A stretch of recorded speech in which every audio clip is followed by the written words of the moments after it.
A woman's search for love and something of her own leads her down a dangerous path. I discuss this and more on today's episode.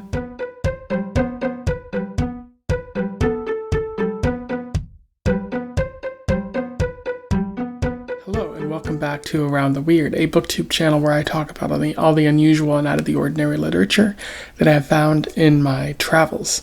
Today I want to talk about a short story that I read because it is Short Story Tuesday, one that is about desire and cowboys. I am referring to Cowboys and Angels by Chelsea Bieker, which was published in 2022 in the short story collection Heartbroke. For those who don't know, Chelsea Bieker is a white American California writer. She has been writing what seems to be in the past 10 years mostly, or at least getting her work published in that time. I think she's written 2 books and a short story collection and probably some more that I haven't been able to find. It seems to be well regarded in her work, with at least Oprah also praising her work. I would be interested in checking out more of it, particularly her book God Shot, which is an amazing title, because of the quality of the prose that I found in Heartbroke, which is a lot of fun. And also she's been praised by T. Kira Madden, who I've talked about on this channel before, The Tribe of Fatherless Girls. So I enjoyed that somewhat. So I'd be, if T. Kira Madden says good things about Bieker here, then it's probably worth pursuing her other work. Pretty high quality. Looking forward to exploring more, but without further ado, let's talk about Cowboys and Angels. I will do a summary, a little bit of analysis, and we will move on from there. So, Cowboys and Angels focuses on Vangie. She is a rural, poor woman, I believe, living in Alabama. The exact area is not really specified, but I'm based on the writing, I would believe that it's Alabama. At the beginning of the story, she falls for a cowboy type, someone who is really smooth, a smooth talker, and despite her trying to save herself for marriage, she ends up having sex with this cowboy, and believes that he might be the man for her. However, she immediately finds out that he is engaged to a woman in a nearby county named Sally, who comes from a bit of money, and the cowboy departs from her. Vangie becomes obsessed with this man, but it's noted that she doesn't really have money. Her father became a drunk and sold the raisin farm that they had, and so she doesn't really have much to provide in that sort of way, and so she kind of dwells on this cowboy and decides that the only option is to just follow God, as she believes, and go approach Sally and tell her that this cowboy is meant for her and not for Sally. She tells Beulah, her sister, about this man that she's going to marry, and Beulah has her doubts, and then she also quits her job, showing that Vangie is taking some huge risks here. Vangie then proceeds to go to Sally's estate. When she gets there, she sees that her father, or Sally's father, has been sort of tied up, which she thinks is a sexual kind of thing, and she doesn't really mind it. But then someone puts a hood over her head and takes her to another room, and she discovers that the cowboy has been holding Sally hostage, and now she too is being held hostage. The cowboy wants Sally's money, but Vangie isn't really too worried about this. She's more focused on the cowboy and wanting to be with him, even though she now knows that he's not maybe who he said he was. And she keeps trying to persuade Sally to give him up, and Sally just finds her to be strange and kind of losing it as well.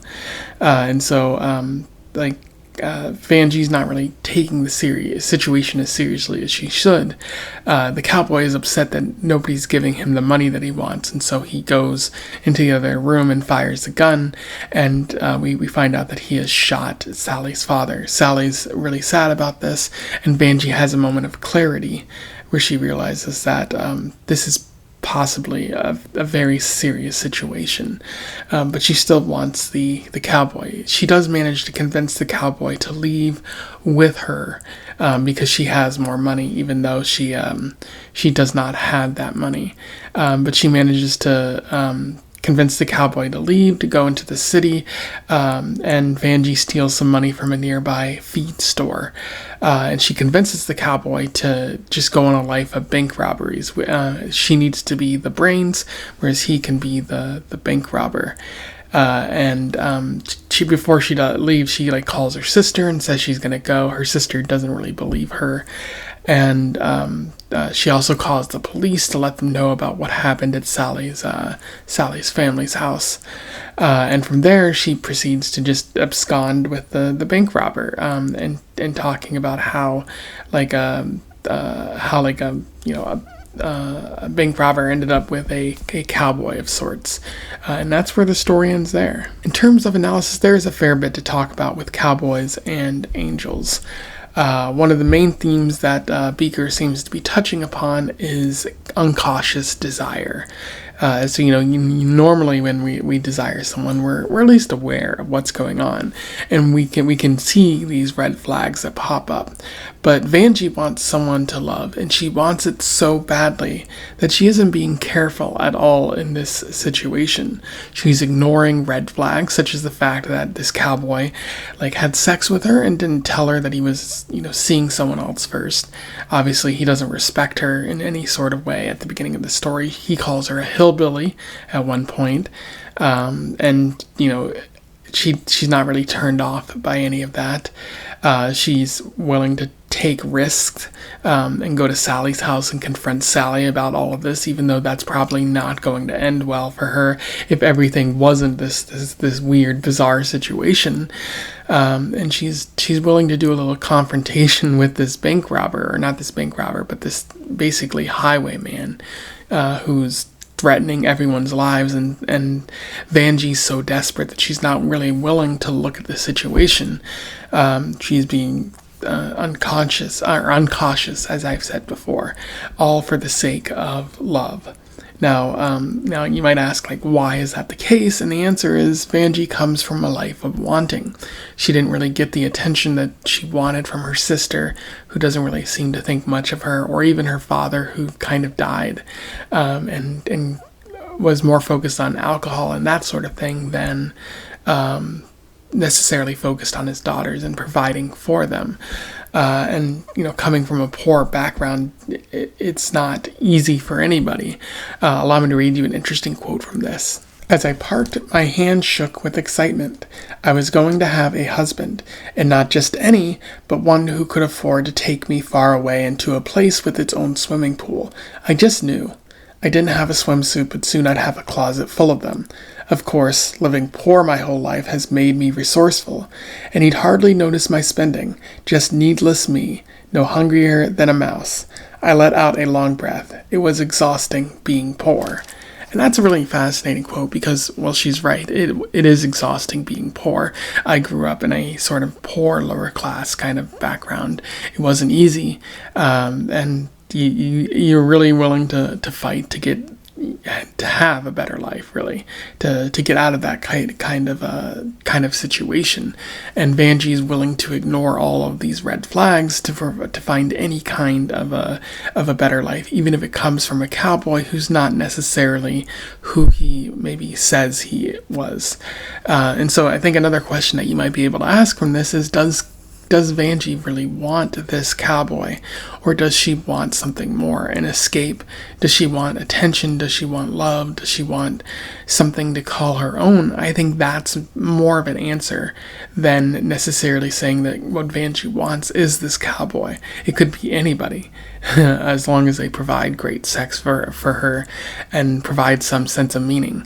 Vangie wants that meaning. Vangie wants that better life, and she doesn't really care how she gets it.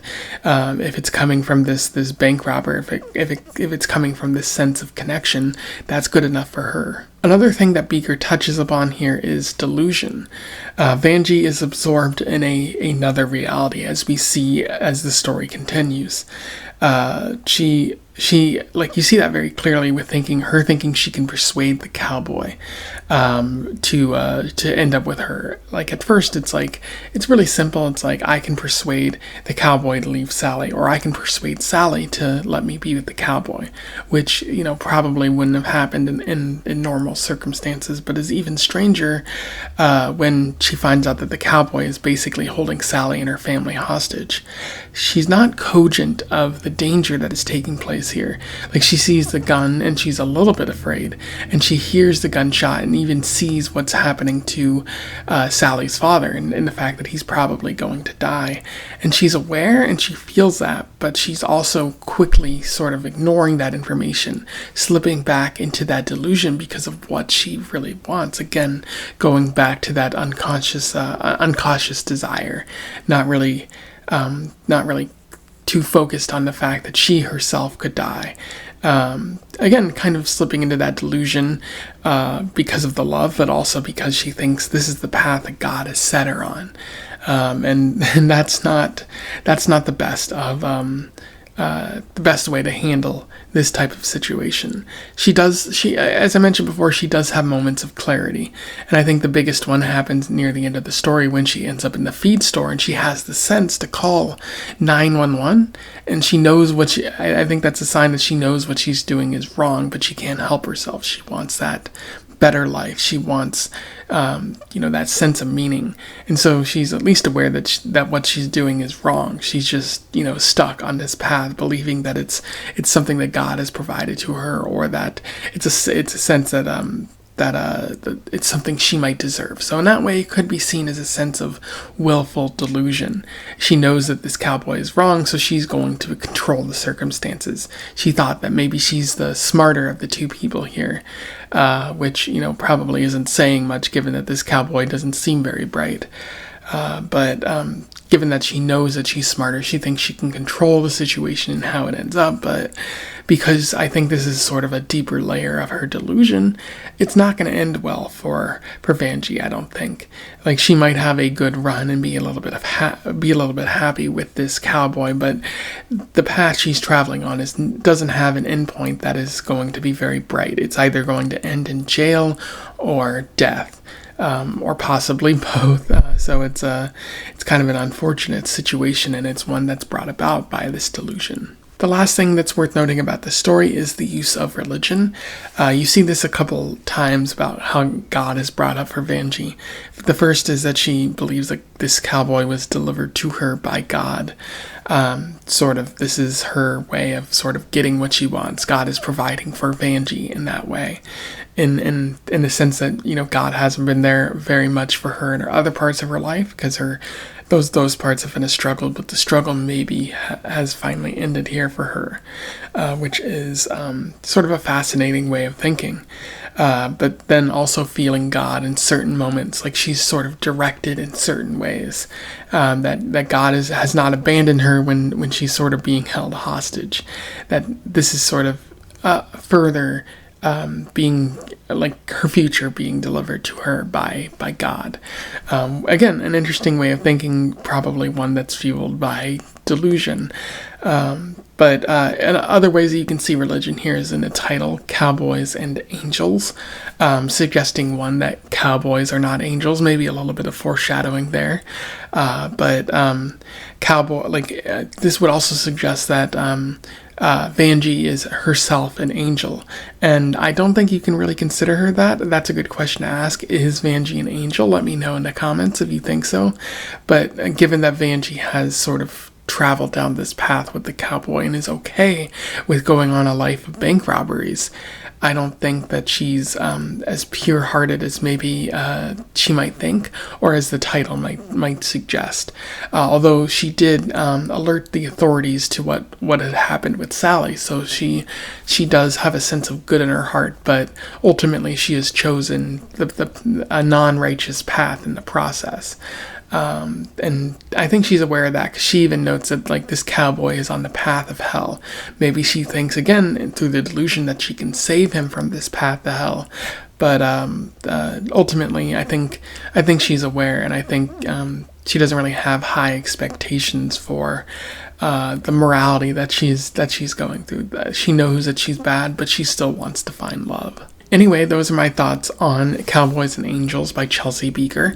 A pretty fun short story, one that definitely shows the how like a need, a desire for love, and maybe a little bit of meaning can make us a bit delusional, or like we can become absorbed in the delusion and follow a path of uncautious desire, which is not ideal. But sometimes love is like that, especially when we have not felt a great sense of love and purpose before. So it's really a sad and tragic story that Bieker does a great job of writing. I strongly recommend that you seek this out. You'll probably have to buy the book or find it at your local library, which I highly recommend you do. I found this at my local library. Don't forget to patronize your local libraries. Otherwise, don't forget to like, share, and subscribe so that more people can find out about this book. Or this short story, or this author, if they don't already know. I'm very happy to have just sort of randomly stumbled upon this author, so I consider today's Short Story Tuesday to be a bit of a success. If you have any thoughts, let me know in the comments below. But other than that, I wish you the best of luck in your weird and cowboyish travels. Farewell.